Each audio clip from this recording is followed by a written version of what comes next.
Hello! If you're a new mom and you're trying to figure out sleep, I hope that this video makes you feel a little bit less alone. I'm going to share what we tried with our now 1-year-old girl, our first baby, as well as my reviews on the several different cribs and cots that we got, which include the SnüzPod Studio Bedside crib, the SNOO Bassinet, and finally, the Petite Amelie oval cot, as well as our co-sleeping journey. So I think that you can jump into any of those chapters now, or yeah, let's just get started from the beginning. So during my pregnancy and even before pregnancy, I knew in my heart of hearts that I wanted to try the SNOO Bassinet. If you don't know what it is basically a highly awarded and highly research-backed smart bassinet that essentially it's able to rock your baby after they stir in the middle of the night back to sleep. One of my best friends, who was a single mom by choice for her first baby, she had the SNOO Bassinet and she raved about it. She said, because she was a single mom, that it was like having an extra pair of hands. And so I wanted that for us.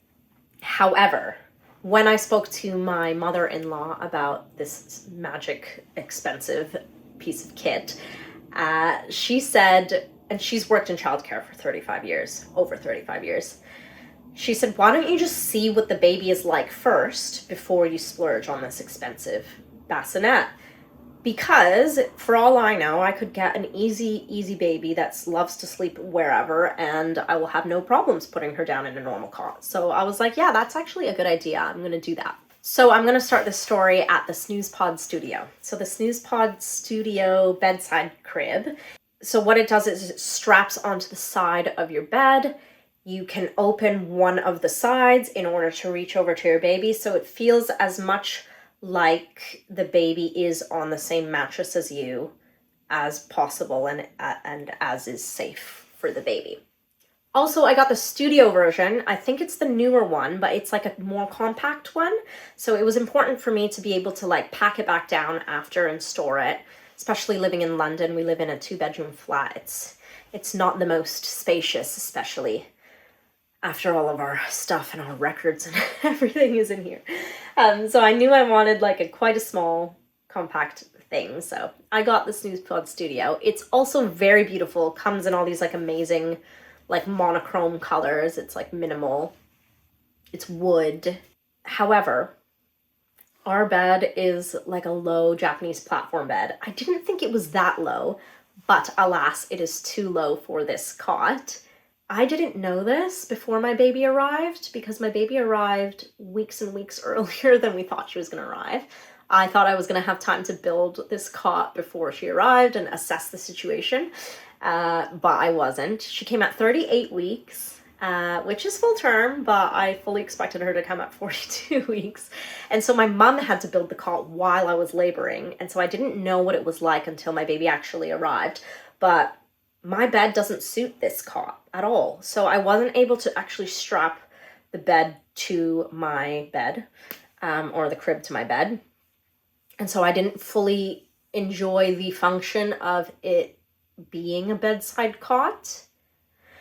Also, the door that opens up on the closest side of the cot doesn't fully open all the way to the level of the mattress, of the baby's mattress. It leaves about that much room, and I think it's because like the baby can't roll off, and it's impossible for the baby to roll off. I guess for situations like mine where the bed is not strapped in, there's a chance for the baby to roll into the space between the two mattresses. So that I'm assuming is a safety feature, but it's not what I was expecting at all. I wanted it to feel as much in my bed as possible. Finally, I think because it was in the winter and the space underneath the mattress of the cot is open, and so I feel like my baby could feel the cold breeze immediately, because anytime we put her down for a nap in our bed, watching over her and whatnot, she would just sleep completely fine. But every time we put her down into this cot, she would just cry immediately.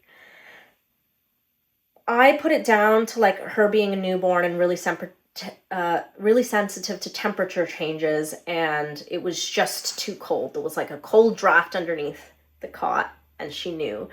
And so yeah, this cot did not work for us at all. However, I still have it. It's packed down into storage because we'd like to try it again for our second baby, because it does suit the space well. It does function well. We're gonna get a different bed, I think, by then, so we'll be able to strap it in, and maybe we'll have a summer baby. Who knows? I'm gonna jump into the SNOO Bassinet now. So shortly after, contesting with trying to put a baby into a regular bassinet and a regular cot, we were like, why don't we just try the SNOO? Maybe our baby will like the SNOO. So this is now like maybe a month into, so she's a month old, and we're trying the SNOO. The SNOO is absolutely gorgeous. It is the most beautiful cot that I think I've ever seen on the market. It is just like this very sleek, modern, it's got like wood on it.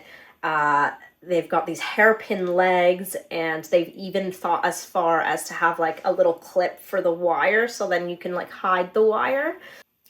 I didn't actually do much research on the SNOO Bassinet before I got it. I just got the recommendation from my friend, and I was like, sounds like a magic smart bassinet, and I want it. And I didn't actually know exactly how it functioned. But this is how it functions. It's plugged in. There's like a noise machine right underneath the mattress. So it's like right next to the baby's head, and it's as quiet as it can be for how it functions. And the noise machine sounds like what it's meant to sound like in the womb. So I think there's different options. You can have like a car sound, I believe, maybe. You can have, the like womb sound, and it's quite a calming noise machine. When the baby starts to fuss, it starts to ramp up the volume of the noise. And as the baby continues to fuss louder and louder and start crying, I guess, the rocking mechanism becomes more and more powerful. So yeah, it increases in like noise machine and rocking until the baby inevitably calms down and falls back asleep. If the baby is hungry, as babies do get in the night, it isn't able to rock them to sleep. Obviously, the baby will just cry through it. And they actually do recommend that you don't leave the baby in there rocking for more than 5 minutes. They recommend you come and address the baby's cry, because it's probably hunger when the baby cries through this rocking. What are its other functions? Oh yeah, it's got a swaddle suit. So one that clips safely into this moving cot. And yeah, is that all its features? Yeah, it's got this beautiful mesh all the way around. It's honestly really beautifully designed. However, because we didn't do much research on this cot beforehand, we didn't know that the recommended way to use it is that it's rocking already when you put the baby in, and it stays rocking until the baby falls asleep. We had always planned to have the baby sleep in our room. The guidance in the UK says that is the safest way for a newborn baby, to have the cot in the room, but they have their own dedicated space. We didn't realize that the SNOO would keep us up at night. With a noise machine, it's quite soothing because the sound kind of blends into like almost the silence of the room, but the rocking is repetitive and almost has a beat. So you're like trying to sleep through this like thing that's going, and so that didn't really make sense to us. And we were like, is there a way to turn off the rocking unless the baby's fussing? And there is. There is a weaning mode, which only rocks when the baby fusses. So it was best for us as a family to be able to sleep through the beginning of the night, to have it on weaning mode. And weaning mode is meant to be when the baby is like 6 months, I guess, and you're trying to wean them into a normal cot. I believe the best practice for the SNOO Bassinet is to start them on the regular mode and have them on the regular mode for the first like 6 or 7 months or whatever, and then move them onto weaning. But we had her on the weaning mode to start because we just couldn't sleep through the rocking at the beginning. And maybe that's why the SNOO didn't work amazingly for us. Maybe people have their SNOO Bassinet in another room with their baby, because what you're meant to do is put them in drowsy but not asleep into their sleep sack, clip them into the SNOO, and the SNOO will begin to rock them at a low pace and soothe them into sleep. So that way they get used to the way that the SNOO rocks, and the SNOO rocking soothes them.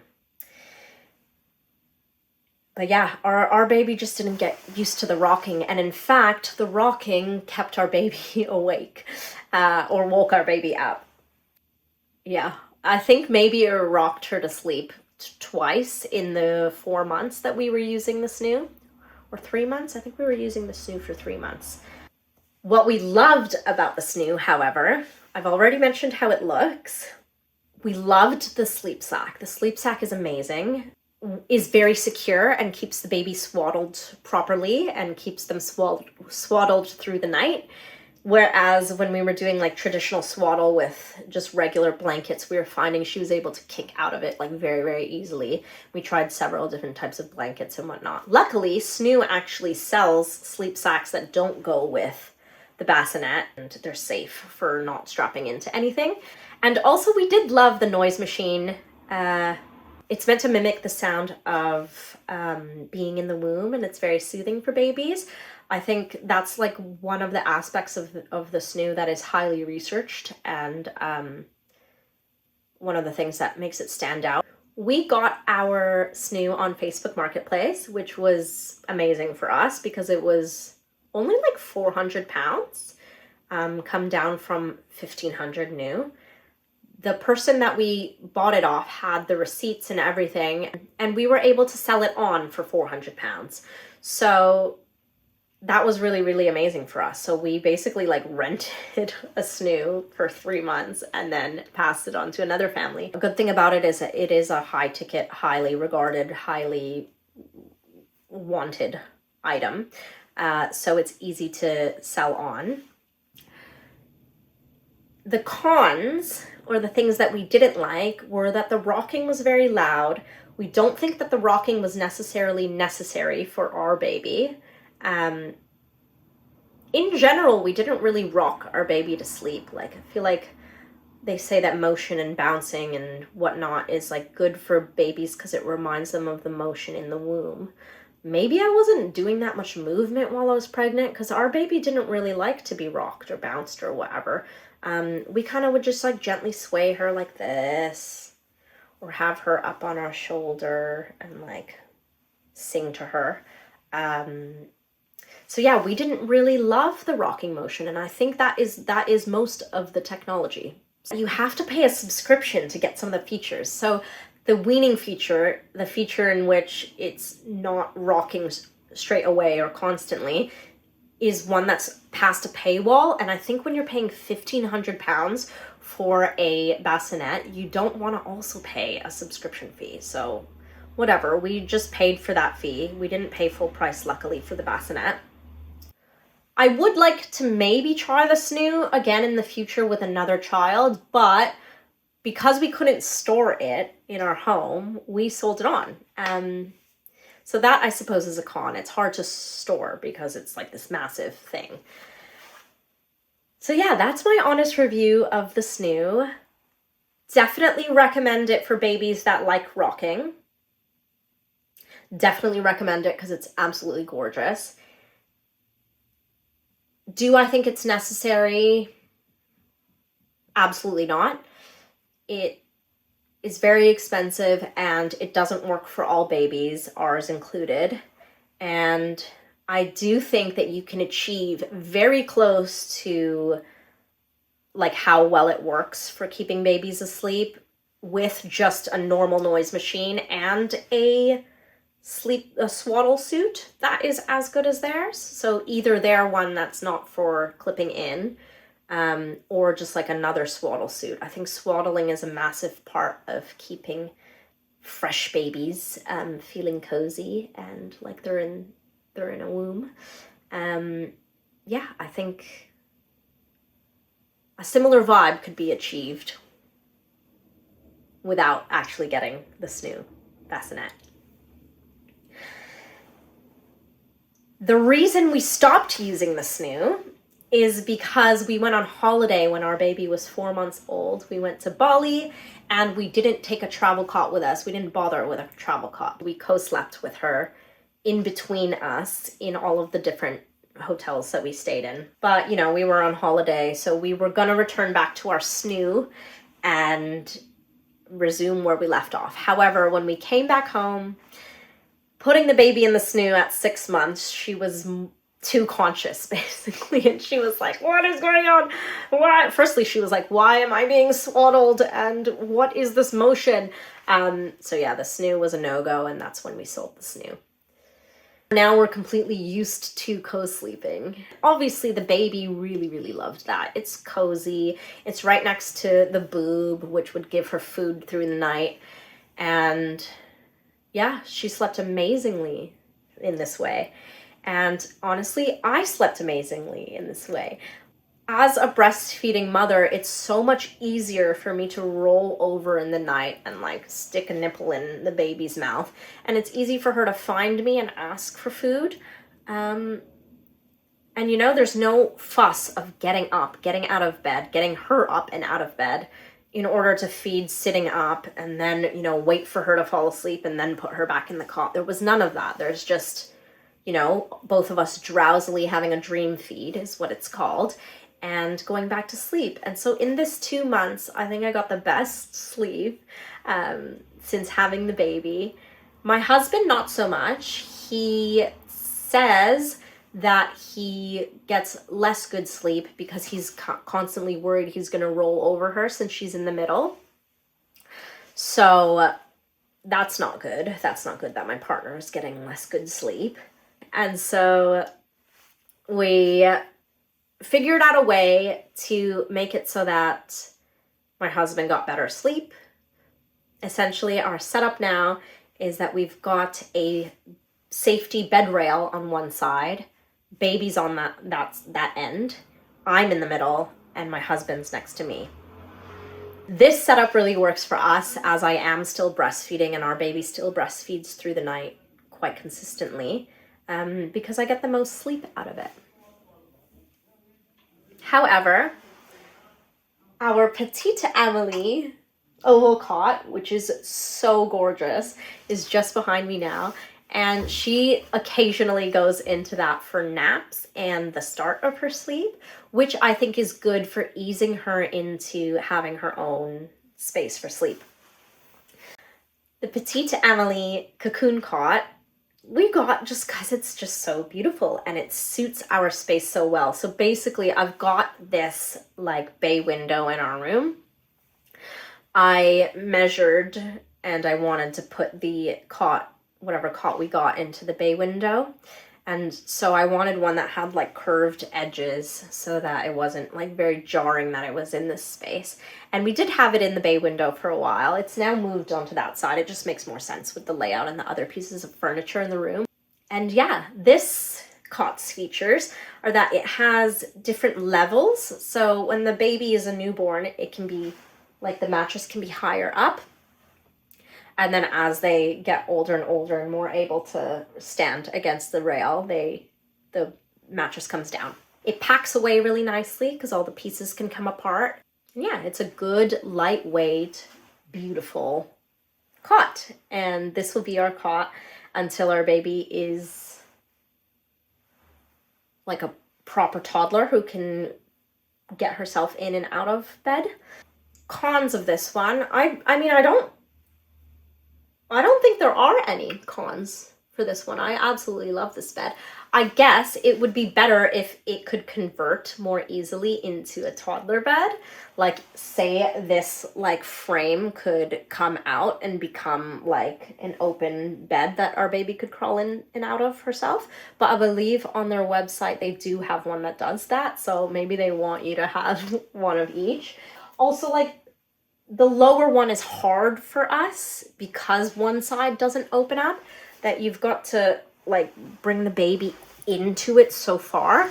And I often nurse my baby to sleep. I know that's like kind of a no-no, but she'll be asleep in my arms and then I have to like try to lower her so far down into the cot without waking her up. So that is kind of difficult sometimes. And that's why she mostly sleeps in that when she's napping, because she's happy to go in there when she's drowsy. I read her a book and then she falls asleep inside the cot. But at nighttime, and she knows it's nighttime, she isn't having any of that. She wants to get out immediately and get into our bed. So what I do at nighttime is rock her in my arms, wait till she's fully asleep, and then I lower her without waking her up. And maybe like half the time I'm able to fully lower her without waking her up. And then the other half she wakes up because she's like in the open air for so long. But yeah, that is the review of all of our cots. I feel like I've been talking for ages. I hope that I was like thorough with that. Finally, I guess I'll wrap it up about co-sleeping. So, we did not plan to co-sleep at all. It just ended up being the way that we did things. There is plenty of guidance online for safe co-sleeping, bed sharing, whatever you want to call it. But I think it's very important for all parents to know the safe co-sleeping guidance, safer co-sleeping guidance. It's still much safer to have a baby in a cot, apparently. Because I think a lot of people kind of go to it as a last resort, and it is more safe for people to know how to do it safely rather than people accidentally co-sleeping and then therefore it's not safe. And I think that's how a lot of terrible things happen. You always want to be prepared for safe and know how to co-sleep safely, even if that's not the way that you're going to do it. I wish that I like had read the safe co-sleeping guidance before we actually went and done it. However, I do know that co-sleeping is very normalized, and yeah, co-sleeping is the way in a lot of Asian countries, mine included, and it really works for us. I honestly find it to be the most natural, beautiful thing. I like to have, you know, their little sleep space in case they want that option, but like I will always want them close to me. And it's for such a short period of time as well.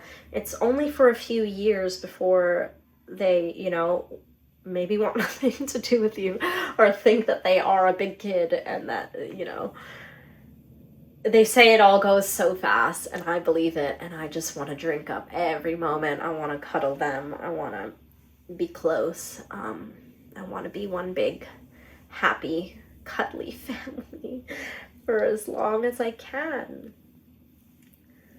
So yeah, that's our co-sleeping journey and our sleep journey in general. We've tried so many different things. And you always have to adjust based on what's going on in your life and the new phase that your baby's in. Thank you so much for watching. I hope that any part of this video was helpful to you. Is it normal to say like and subscribe on YouTube still? I'm kind of new here. Like and subscribe, please. Thank you so much, and I'll see you again soon.